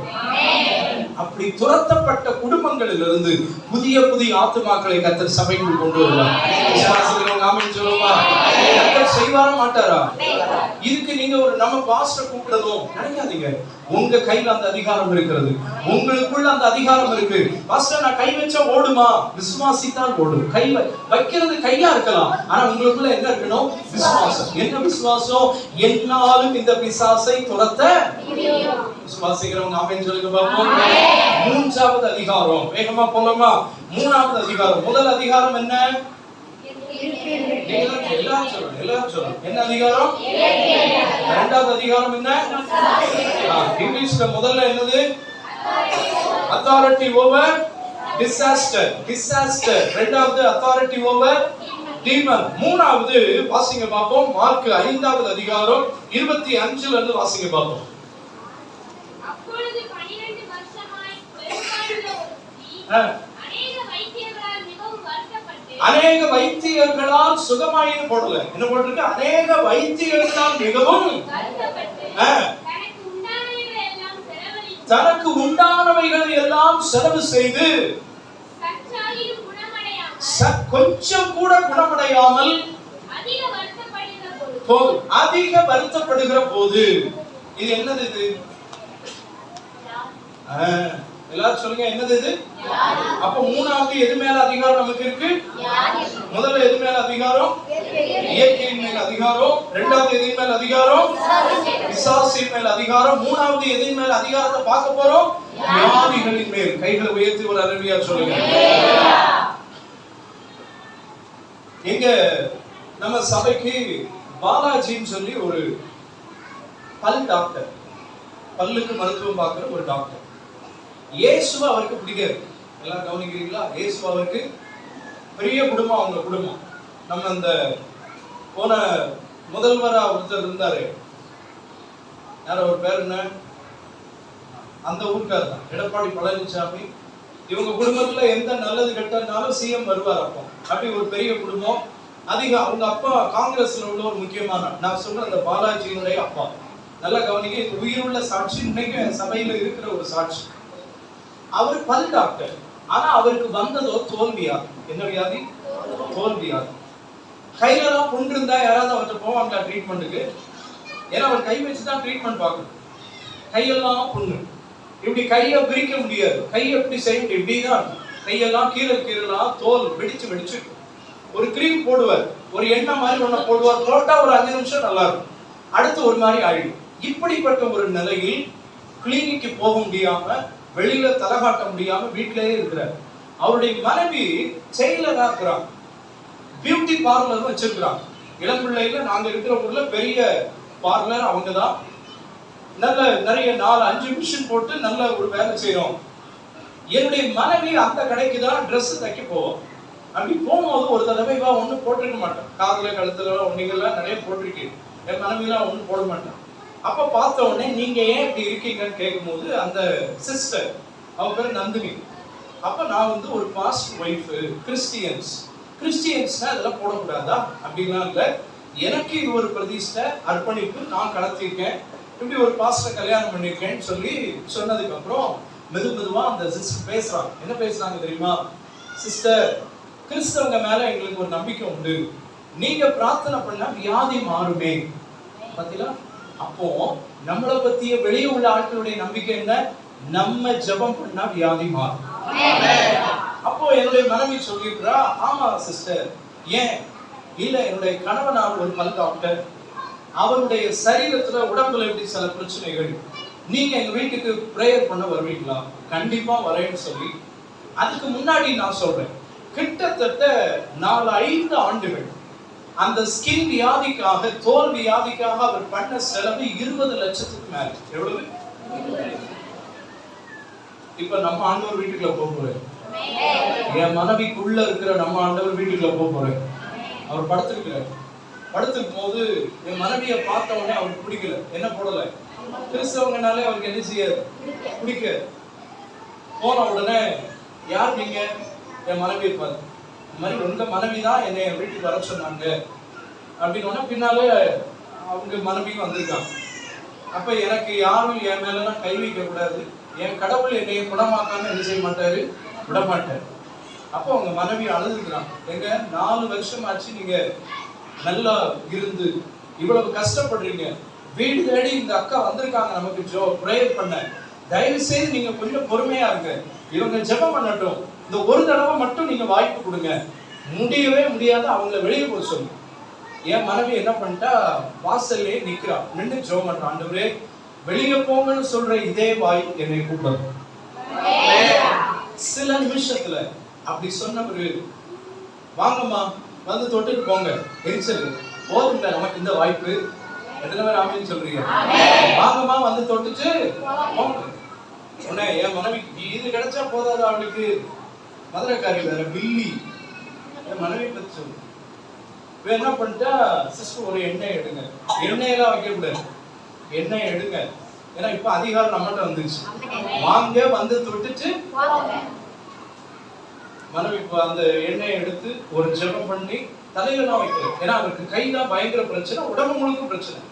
கையில 2 உள்ளங்கையில அவர் சொன்னது என்ன, தொட்டுட்டு போங்க. அதே மாதிரி பாட்டில தொட்டு ஒரு தொடு, பாட்டில தொட்டு ஒரு தொடு, ஒரு சின்ன ஜெபம் வந்தாச்சு. அடுத்த நாள் தொடங்கி அவைகள் பட்டு போக ஆரம்பித்தது. 6 மாதத்துல சபைக்கு வந்துட்டாங்க. 2 வருஷத்துல ஞானஸ்நானம் எடுத்துட்டாங்க. இன்னைக்கு என்னுடைய சபையில அவ ஒரு பிரேயர் செல்லுக்கு லீடர். கைகளை வைத்து கத்துற மாதிரி மொத்தம் அவங்க ரட்சிக்கப்பட்டு சபைக்கு வர ஆரம்பிச்சு இப்ப 8 வருஷம் ஆச்சு. இன்னைக்கு அவர் பல ஊழியங்களில் ஈடுபடுகிறார். ஊழியங்களுக்கு தாராளமாய் செலவு செய்கிறார். எதற்கு இதை சொல்றேன்? என் மனைவி ஒரு பெரிய தீர்க்கதரிசி அல்ல, ஒரு பெரிய பாஸ்டர் அல்ல, அவள் ஒரு சாதாரணமான ஒரு ஊழியக்காரி. ஆனா அவளை கர்த்தர் ஏன் அங்க பயன்படுத்தினார்? விசுவாசிச்சதுனால. அப்போ வியாதிகளின் மேல் அதிகாரம் நமக்கு இருக்கா இல்லையா? பாருங்க, ஒரு சின்ன ஜெபம், ஒரு சின்ன தொடுதல். இன்னைக்கு அந்த ஆத்மா அவங்க என்கிட்ட ஞானஸ்நானம் எடுத்தாங்க. 2 பிள்ளைகள், மூத்த பையன் என்கிட்ட ஞானஸ்நானம் எடுத்தான். இப்ப அவன் பெங்களூர்ல இன்டீரியர் காரியத்தை குறித்து ஒரு படிப்புல படித்துக் கொண்டிருக்கிறான். எதுக்கு நான் சொல்றேன்னா, வியாதிகளின் மேல் அதிகாரம் எனக்கு இல்லைன்னு நினைக்கிற வரைக்கும் நமக்கு இல்ல. இருக்குன்னு நினைச்சு நீங்க ஜெபம் பண்ணுங்களேன், கர்த்தர் காரியங்களை வாக்கி பண்ணுவார். பக்கத்துல கையை கொடுங்க. வியாதிகளின் மேல் உங்களுக்கு அதிகாரம் இருக்கிறது. எத்தனை பேர் விசுவாசிக்கிறீங்க? எத்தனை பேர் விசுவாசிக்கிறீங்க? சரி, இந்த அதிகாரத்தை எங்க போய் செக் பண்ணலாம்?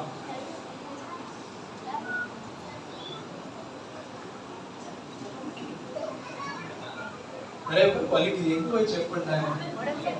எங்கேயாவது போய் உடம்பு சரியில்லாத கண்ணு இப்ப பாரு கை வச்சோன்னா சரியாயிருன்னு சொல்லி சரியா ஆவலன்னா பக்கத்து பெட்ல நம்மள படுக்க வச்சிருவாங்க. உன் பேச்சை கேட்டுதானே கூப்பிட்டேங்க, நீ என்னமோ சொல்லி ஜோம் பண்ணா சரியாயிருக்குன்னா ஒன்னும் நடக்கல. ஏன் ஒன்னும் நடக்கலன்னா, நம்ம சூழ்நிலைகளை பார்த்த உடனே என்ன செஞ்சிடறோம்? இப்போ உங்களை ஒரு பெரிய வீட்டுக்கு ஒண்ணும் இல்லை, நம்ம அவர் பேர் என்ன, விருதுநகர் எம்எல்ஏ மலையாளி KKS சாரா, ரைட். இப்போ அவர் வீட்டுல ஒருத்தங்க வியாதியா இருக்காங்க. நம்ம சபையை பத்தி, மக்னாயி திருச்சபை பத்தி கேள்விப்பட்டு அங்க இருந்து ஒரு 2 கார்ல வர்றாங்க ஆட்கள். வந்து உங்க சபையில் உள்ள எல்லா மக்களும் கை வச்ச வியாதி சரியாயிருமாமே, நாங்க கேள்விப்பட்டோம், தயவு செய்து வாங்கன்னு ஆண்கள்ல ஒரு 5 பேர் வீட்டுல இருந்து துண்டா தூக்கிட்டாங்க. உங்களுக்கு பிடிக்கல இல்லையே தூக்கிட்டு போயிட்டாங்க. பெண்கள்ல ஒரு 5 பேர் உங்களை தூக்கிட்டு போயாச்சு. கார்ல போறீங்க, எங்க போறீங்க? விருதுநகர் போறீங்க. இப்போ எத்தனை பேரு என்னெல்லாம் செய்தி அப்படி கார்ல போகணும்? ஆண்டவரே எங்களை நம்பி தூக்கிட்டு போறாங்க, நாங்க கை வச்சு அற்புதம் நடக்கலன்னா இப்ப கார் சீட்ல இருக்கோம், அற்புதம் நடக்கலன்னா டயர் கட்டில போயிருவோமே, பயப்படுவோமா மாட்டோமா? என்ன ஒண்ணு சொல்ல மாட்டேங்குது. சரி, இப்படி போயாச்சு. வீட்டுக்கிட்ட ஒரே கூட்டம், உங்களை இறக்கி உள்ள கூட்டு போறாங்க. உங்களுக்கு எப்படி இருக்கும்? அங்க எல்லாம் போலீஸ் இருப்பாங்க, பாதுகாப்புக்கு ஆட்கள் இருப்பாங்க, பெரிய பெரிய ஆட்கள் இருப்பாங்க. உங்களை அந்த ரூமுக்குள்ள கூட்டு போறாங்க. எதுக்கு? அங்கதான் படுத்திருக்கிறார் ஒரு ஆள், அவரை ஜோம் பண்றதுக்கு. நல்ல எதுக்கு? இந்த நகைச்சுவையா இருந்தாலும் பல நேரங்கள்ல நம்முடைய விசுவாசம் இந்த காரியங்களை பார்த்து வெளியே போயிடும். ஏன் வெளியே போகுது? நான் அடிக்கடி சொல்வேன், பயம் இருக்கிற இடத்துல விசுவாசம் இருக்க முடியாது. சொல்லுங்க மறுபடியும். இது ரொம்ப நான் சொல்றது நீங்க எழுதி கூட வச்சுக்கோங்க. நீங்க எப்ப பயந்து ஜோம் பண்றீங்களோ அது நடக்காது.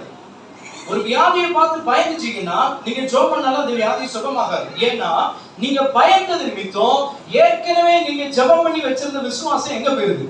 வெளியே போயிருது. ஆண்டவர் சீஷர்களை பார்த்து என்ன சொன்னார்? ஏன் பயப்பட்டீர்கள்? ஒருத்தர் வந்து எழுப்புற, ஐயரே நாங்கள் மடிந்து போவது உமக்கு கவலை இல்லையா? அப்ப ஆண்டவர் என்ன சொன்னார்? கவலைதான் அப்படின்னு சொன்னாரா?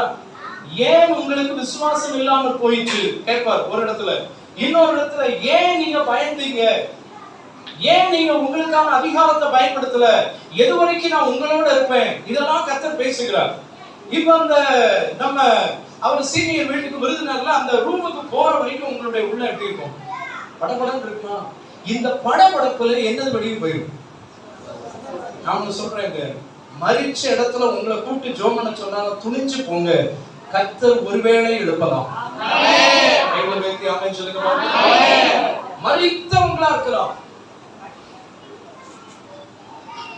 செல்வின்னு ஒரு சிஸ்டர் சாட்சியா சொல்றேன்.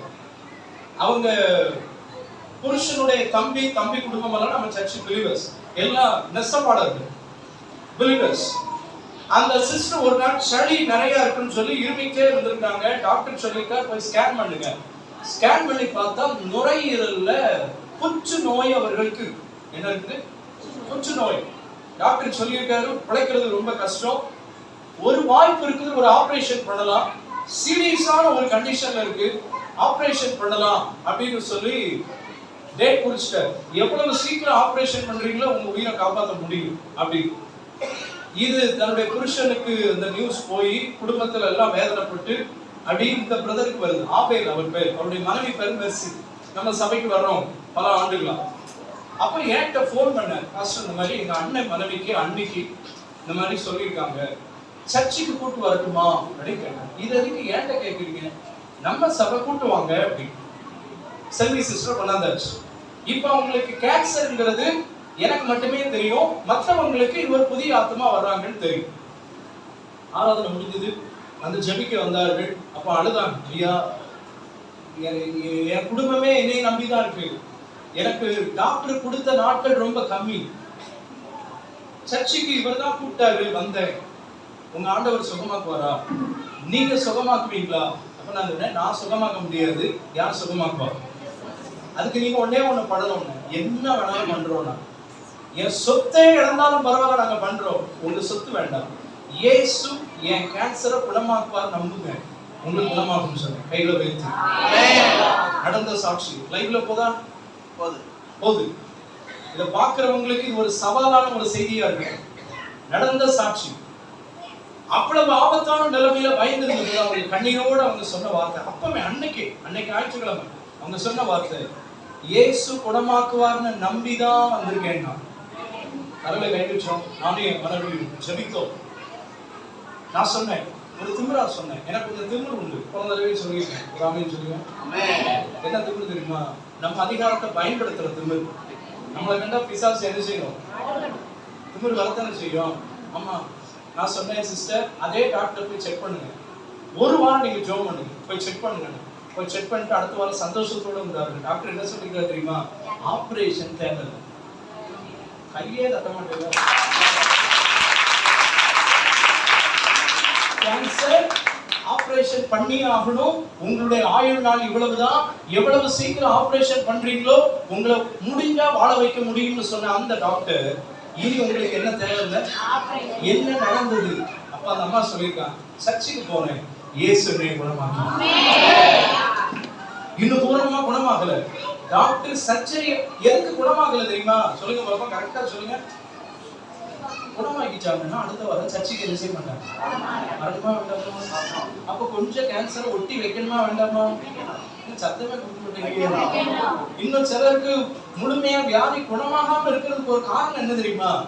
நம்ம குணமாயிட்டா அவரை விட்டுருவோம். ஆமாவா இல்லையா? ஆமாவா இல்லையா?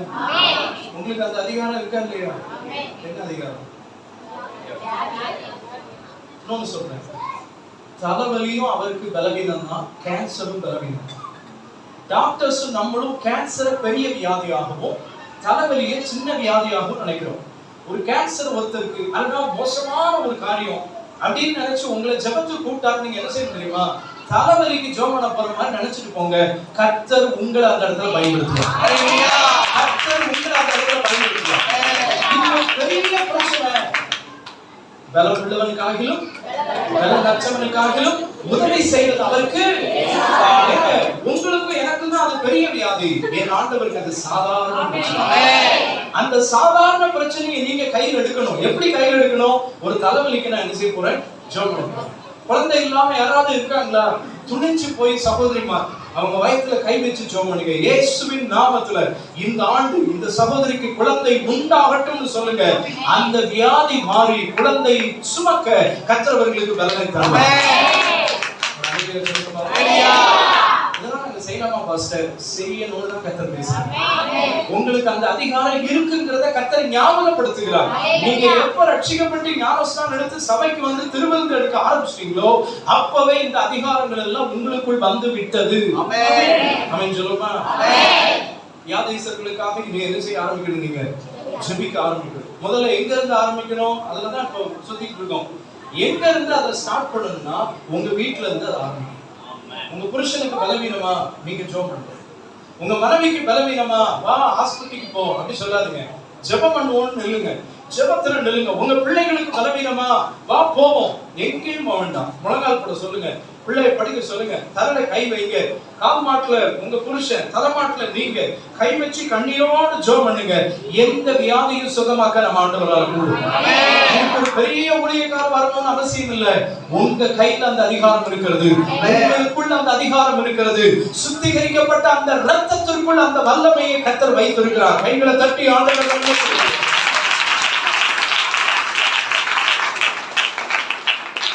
வியாதிகளின் மேல் அதிகாரம், authority over disease. எழுதுறவங்களுக்கு சொல்றேன். 3 காரியத்தை பார்த்துட்டோம். முதலாவது காரியம் என்ன காரியம்? என்ன அதிகாரம்? இரண்டாவது என்ன அதிகாரம் உங்களுக்கு இருக்கு? மூணாவது என்ன அதிகாரம் இருக்கிறது?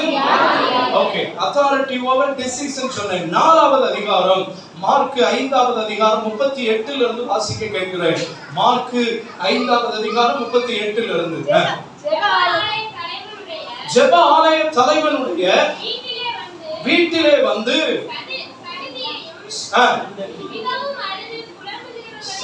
சதியையும் சந்தடினா பேசிட்டு இருப்பாங்கல்ல, அதுதான் சந்தடியையும் அடுத்து மிகவும் அழுது புலம்புகிறவர்களையும் கண்டு பிரவேசித்து பிரச்சனை பண்ணி அழுகிறது என்ன?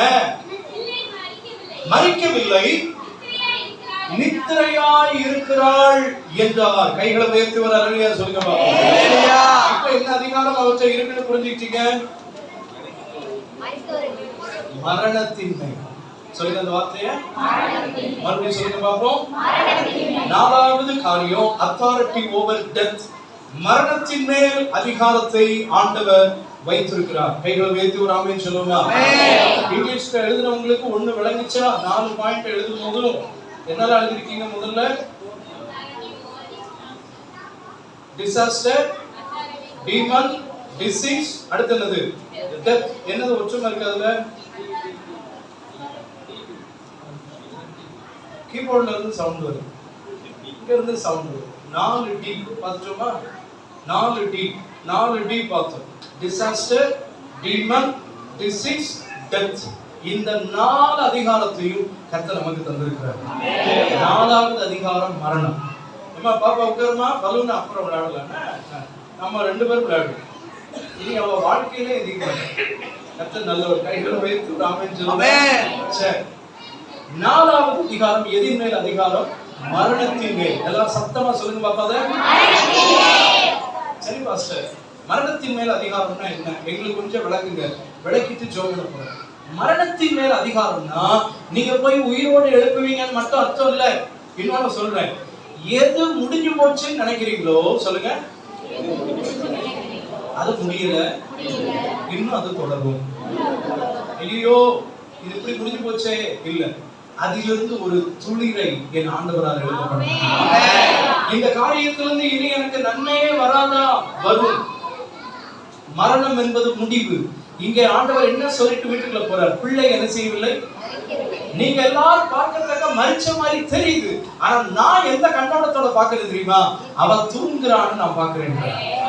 உங்க கண்ணுக்கும் என் கண்ணுக்கும் பிரச்சனை எப்படி தெரியணும் தெரியுமா? தூங்குற மாதிரி தான் தெரியணும், முடிஞ்ச மாதிரி தெரியல. பிரச்சனை முடியணும், சந்தோஷம் ஆரம்பிக்கணும். எது முடியணும்? உங்க குடும்பத்துல எதெல்லாம் பிரச்சனையா இருக்குதோ அதெல்லாம் என்ன செய்யணும்? முடியணும். ஆனா மரணம் என்று ஒண்ணு ஸ்டாப் ஆனது போல இங்க ஆண்டவர் சொல்றார், பிள்ளை என்ன செய்யல, மரிக்கல. ஆமென். பிரச்சனை முடிஞ்சு போச்சு, ஆனா என்னது ஸ்டார்ட் ஆகும் போது? சந்தோஷம். கைகளை உயர்த்தி ஒரு ஆமென் சொல்லுங்க.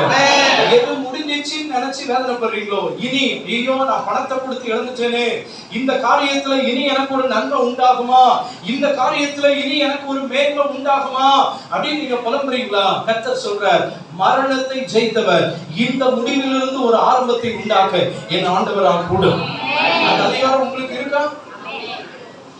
ஒருவேளை சில ஆவியானவன் நடத்துறது சொல்றேன், இங்க இருக்கிற சில சகோதரிமார் உங்க கணவன் மாற குறிச்சு வேதனையோடு இருக்கீங்க. இனி இந்த நபர் மாற மாட்டார் பாஸ்டர், இனி இந்த நபருக்குள்ள இதுல ஒரு மாற்றம் வராதுன்னு நாங்க நினைக்கிறோம், இதுதான் என் வாழ்க்கைன்னு நான் முடிவு பண்ணிட்டேன் அப்படின்னு நீங்க புலம்பின நாட்களை கர்த்தர் முடிவுக்கு கொண்டு வந்து எதை மாத்த முடியாதுன்னு நினைக்கிறீங்களோ அந்த நபருக்குள் புதிய ஜீவனை கர்த்தர் கொடுத்து, ஒரு புது மீட்பை கர்த்தர் கொடுத்து, இதுவரை காணாத ஒரு ஃபிகரை, இதுவரை காணாத ஒரு மனுஷனாக அந்த மனுஷனுக்குள் வேறு ஒரு ஜீவனை கொடுத்து பழையவைகளை மறிக்க பண்ணி புதியவைகளை கர்த்தர் ஆரம்பித்து வைப்பார். இது ஆண்டவரால் நடக்கும். கர்த்தர் செய்ய மாட்டார். ஆவியானவர் சொல்வதை காது உள்ளவன் விசுவாசிங்க. பாஸ்டர் சொன்னது என்னுடைய புருஷனை பத்தி தான் நீங்க விசுவாசிங்க. இவருக்குள்ளதான், இனி இவரால எனக்கு ஒண்ணு இல்ல, இனி இவரை வச்சு எனக்கு நோ யூஸ் இருக்கு. எந்த நபரை நீங்க அப்படி முடிவா நினைச்சீங்களோ அதே நபரிடத்தில் இருந்து ஆசீர்வாத ஊற்றுக்கள் பிறக்கும்படி கர்த்தர் செய்வார். மேன்மையின் ஊற்றுக்கள் உருவாகும்படி கர்த்தர் செய்வார். எந்த பிள்ளையை குறித்து நீங்கள் அந்த ஒரு முடிவுக்கு வந்தீங்களோ அதே பிள்ளையை கொண்டு கர்த்தர் மேன்மையை உங்கள் குடும்பத்தில் கொண்டு வர கர்த்தரால் கூடும். முடிஞ்சு போச்சுன்னு நினைக்காதீங்க. கொஞ்சம் அவசரப்பட்டேன் பாஸ்டர், கொஞ்சம் நல்ல இடத்துல கல்யாணம் பண்ணிருக்கலாம் பழச நினைக்காதீங்க. போன இடத்துல நம்ம பிள்ளை நல்லா வளருமா வேண்டாமா? நல்லா வாழ வைக்க ஆண்டவர் உலகம் சொல்லலாம், உறவுகள் சொல்லலாம், கொஞ்சம் விசாரிச்சுக்கலாமே, இவனுக்கா போய் கொடுத்த, இவன் இப்படிப்பட்ட ஆளாச்சு. எப்படிப்பட்ட ஆளா இருந்தாலும் இந்த 18ஆம் ஆண்டுல அந்த இப்படிப்பட்டன்னு சொன்னாங்க பாத்தீங்களா, அது முடிவுக்கு வரப்போகுது. கர்த்தர் சொன்னபடி மாற அவரால் போகும். அந்த ஒரு ஆரம்பத்தை உங்களுடைய கண்கள் காணும்படி கர்த்தர் செய்வார். காரணம், அந்த அதிகாரத்தை கர்த்தர் உங்களுக்கு தந்திருக்கிறார். முடிஞ்சு போச்சுன்னு நினைக்காதீங்க, அவ்வளவுதான், இனி இதுல எனக்கு ஒரு மேன்மை இல்ல அப்படி நினைக்காதீங்க. முடிவிலிருந்து ஒன்றை ஆரம்பிக்கிற தெய்வம் நாம் ஆராதிக்கிற தெய்வம். எல்லாருடைய பார்வையில் அது மரணத்தை போன்ற முடிவாய் தெரியலாம், ஆனால் ஜீவனுள்ள தேவனுடைய பார்வையில அது ஒரு புதிய ஆரம்பமாக மாறுபடி கர்த்தர் செய்வார். பக்கத்துல பார்த்து சொல்லுங்க, முடிஞ்சதுன்னு எதுவுமே இல்லை, புதிய ஆரம்பம் கர்த்தர் வைத்திருக்கிறார்.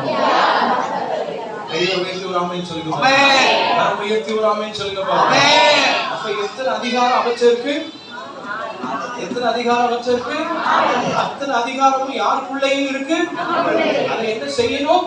அவர் நாம மகிமைக்கென்று இந்த நாளையும் முதல்ல உங்க வீட்டுல ஆரம்பிங்க, அடுத்து உங்க தெருவுக்கு பரவட்டும், அடுத்து உங்க ஊருக்கு பரவட்டும். இந்த இடத்துக்குள்ள இந்த நாளின் மூலம் ஒரு கூட்டத்தை கர்த்தர் கொண்டு வருவார். வாலிப பிள்ளைங்க நீங்க ஜெபம் பண்ணுவீங்க, உங்களை கர்த்தர் பயன்படுத்துவார். பயன்படுத்துவாரா மாட்டாரா? நீங்க நினைக்கிறீங்க இவளுக்கு எல்லாம் என்ன தெரியும், 14 வயசுல பாட்டு எழுதும் போது என்ன அப்படிதான் சொன்னாங்க, இவெல்லாம் யாரு அப்படின்னு. ஆனா அப்படி சொன்னவங்களுடைய சர்ச்சில் கெஸ்ட் ஸ்பீக்கரா போயிட்டு வந்துட்டேன். கையில வைத்து ஆமென் சொல்லுங்க. பிள்ளைகளை குறித்து நீங்க சாதாரணமா நினைக்காதீங்க, அவர்களை கர்த்தர் வேற லெவலுக்கு கொண்டு போவார். ஏன் இப்படி சொல்றது தெரியுமா?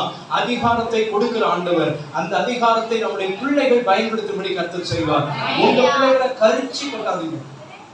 எப்படி கொண்டாதீங்க? அப்படி சொல்ற கரெக்டா? இங்க அப்படித்தானே சொல்வீங்க. அதெல்லாம் பார்த்தா சந்திரன்ல இருந்து வந்த மாதிரி தெரியும். ரைட், நீ எல்லாம் ஒண்ணுக்கு ஆக மாட்டேன். எப்ப பார்த்தாலும் அது சில அப்பா அம்மா நினைச்சிருக்காங்க, அப்பதான் நம்ம பிள்ளை நம்ம கண்ட்ரோல்ல இருக்கும். அவன் உங்க கண்ட்ரோல மீறி போய் 18 வருஷம் ஆச்சு. நம்ம நினைச்சிட்டு இருக்கோம் எல்லாம் என்ன பண்ண பெரிய கட்டுனே இருக்காதீங்க, கொஞ்சம் அன்பை வெளிப்படுத்துங்க. ஆமென் சொல்லுங்க. அது யாச்சும் அன்பை வெளிப்படுத்துங்க. போற வர எல்லாத்தையும் வெளிப்படுத்தக்கூடாது, அது சிக்கலாயிரும். வீட்டுக்குள்ள மட்டும் வெளிப்படுத்தணும். கைகளை வைத்து ஒரு ஆமென் சொல்லுங்க. ஆமா, பாஸ்டர் ஸ்டான்லி அன்பை வெளிப்படுத்த சொல்லியிருக்கான்னு போற வழியிட்டே போனா வேற அன்பை முதல்ல நான் யார்கிட்ட வெளிப்படுத்தணும்? என் அன்பை என் மனைவிட்ட வெளிப்படுத்தணும். அடுத்து யார்கிட்ட வெளிப்படுத்தணும்? என் மகன்கிட்ட வெளிப்படுத்தணும். என் மனைவி யார்கிட்ட வெளிப்படுத்தணும் அன்பை? ஏன்ட்ட வெளிப்படுத்த உங்கள்கிட்ட சொல்ல முடியுதுன்னு அடுத்து யார்கிட்ட வெளிப்படுத்தணும்? என் மகன், ஒரு மகன் தான், மகன்கிட்ட வெளிப்படுத்தணும். அவன் யார் ரெண்டு பேர்ட்ட அன்பை வெளிப்படுத்தணும்? ரொம்ப அப்பாட்டையும் அம்மாட்டையும். அதனால நான் மறுபடியும் சொல்றேன், இந்த அதிகாரங்களை முதல்ல எங்க பயன்படுத்துங்க? வீட்டுல. அப்புறம் நீங்க சார்ந்து இருக்கிற தெருக்கள்ல, முக்கியமா பிள்ளைகளை இந்த ஆண்டு கர்த்தர் எழுப்பி விட போகிறார்.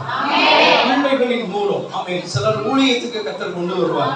நான் அந்த கூட்டத்துக்காக உபவாசித்த நாட்கள்ல சில வாலிப தம்பிமார் தங்கச்சிமார்களை கர்த்தர் ஊழியத்துக்கு இந்த 18வது ஆண்டுல நீங்க கற்பனையே பண்ணாத சிலர் ஊழியத்துக்கு ஒப்பு கொடுப்பாங்க. சிலர் நீங்களா நினைச்சு வச்சிருக்கீங்க இவெல்லாம் ஊழியத்துக்கு தான் வருவான் அப்படின்னு. இல்ல, அவங்க வரமாட்டாங்க.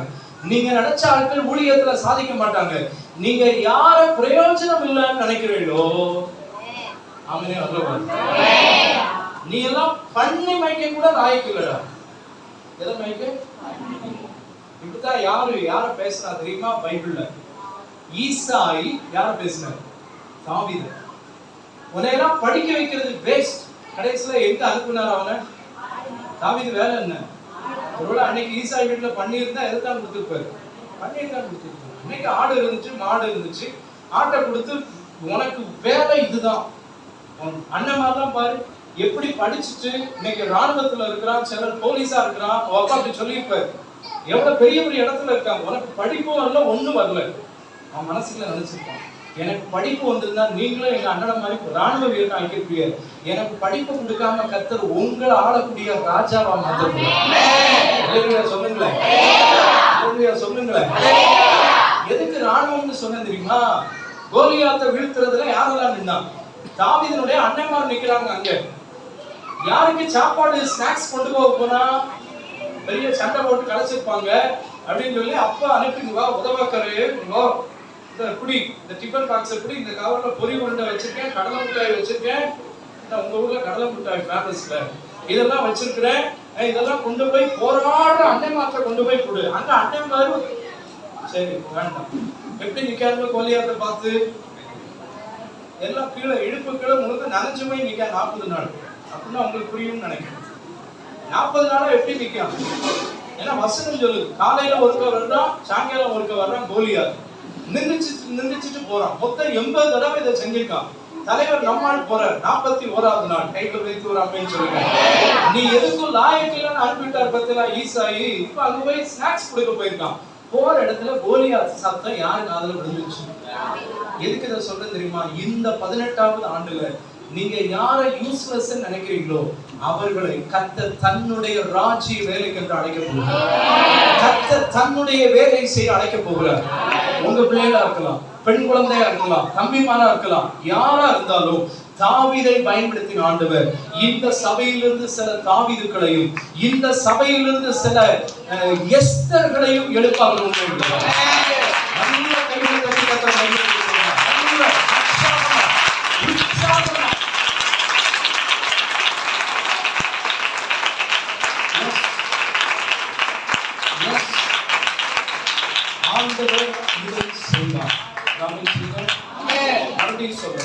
இதை ஏன் கர்த்தர் எனக்கு இத்தனை தடவை சொல்றாங்கன்னு தெரியல. இது என்னுடைய செய்தி எல்லாம் நான் குறிச்சிட்டு வரல. யார நீங்க மதிப்பிடாம இருக்கீங்களோ கர்த்தர் அவங்க மேல பெரிய மரியாதை வச்சிருக்காங்க. அந்த பிள்ளைகளின் மேல கர்த்தர் விசேஷ அபிஷேகத்தை 2 நாள்ல போட போறாரு. யாருன்னு எனக்கும் தெரியல. ஆனா இந்த வீட்டுல சிலரை கர்த்தர் எழுப்ப போறார். சாமுவேல் ஈசாய் வீட்டுல நிக்கும் போது உங்களுக்கு வேற ஒரு பையன் உண்டான்னு கேட்டாங்க இல்லையா? அப்ப சொன்னா ஒருத்தர் இருக்கான், எல்லாரையும் பார்த்து இவனா ராஜா ஆண்டவற்றை கேட்கிறாரு. இவன் இல்ல ஒருத்தர் இல்ல. தாவீது எங்க இருக்கான்? ஆடு மேய்ச்சிட்டு. இன்னும் ஒருத்தர் இருக்கான், கடைக்குட்டியால ஆடு மேய்க்கிறான். அவனை வர சொல்லுங்க.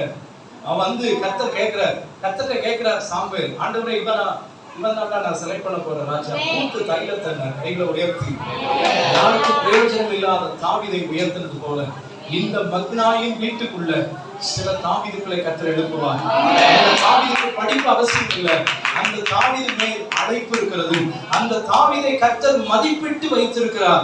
அந்த தாவீதுகளின் மேலும் எஸ்தர்களின் மேலும் இந்த 18வது ஆண்டின் ஆரம்பத்துல உங்க பாஸ்டர் ஏன்ட்ட சொல்லணும், பாஸ்டர் நீங்க சொல்லிட்டு போனபடி கர்த்தர் உங்க மூலம் சொன்னபடி சிலரை கர்த்தர் எழுப்பி இருக்கிறார் என்று சொல்லக்கூடிய சாட்சிகளை இந்த சபை பார்க்கும். கர்த்தர் பச்சை மேய்ச்சல். நன்றி நன்றி நன்றி ஆண்டவரே, நன்றி ஆண்டவரே, நன்றி ஆண்டவரே, நன்றி ஆண்டவரே. ஹalleluya ஹalleluya. கர்த்தர் நல்லவர், கர்த்தர் நல்லவர், கர்த்தர் நல்லவர், கர்த்தர் நல்லவர். கரம் உயர்த்தி, வலது கரத்தை உயர்த்தி அப்படியே முழங்கால் படிக்கிட்டு, ஆண்டவரே எனக்கு நீ தந்திருக்கிறது அதிகாரங்களுக்காக ஸ்தோத்திரம். நீங்களே ஸ்தோத்திரம் பண்ணுங்க பாப்போம். நீங்க இப்ப பேசணும், ஆண்டவர்கிட்ட பேசணும், எல்லாரும் கண்ண பேசுங்க. ஆண்டவரே எனக்கு நீ தந்திருக்கிறது அதிகாரத்திற்காக ஸ்தோத்திரம். ஆண்டவரே இயற்கையின் மேல் எனக்கு கொடுத்த அதிகாரத்திற்காக ஸ்தோத்திரம். பிசாசின் மேல் எனக்கு கொடுத்திருக்கிற அதிகாரத்திற்காக ஸ்தோத்திரம். வியாதிகளின் மேல் நீர் எனக்கு தந்த அதிகாரத்திற்காக ஸ்தோத்திரம். மரணத்தின் மேல் நீர் எனக்கு தந்த அதிகாரத்திற்காக ஸ்தோத்திரம். நன்றி நன்றி நன்றி ராஜா, நன்றி ராஜா, நன்றி நன்றி நன்றி ஆண்டவரே. ஹalleluya ஹalleluya ஹalleluya. இயேசு போதுமே போதுமே, இயேசு போதுமே என்ன நாளிலுமே என் நிலையிலுமே எந்த வாழ்வினிலே இயேசு போதுமே. பிசாசின் சோதனை பெருகிட்டாலும் சோர்ந்து போகாமே செய்யவே. பிசாசின் சோர்ந்து போகாமே. உலகமும் மாமிசமும் மயக்கிட்டாலும் மயங்கிடாமே முன்னேறவே.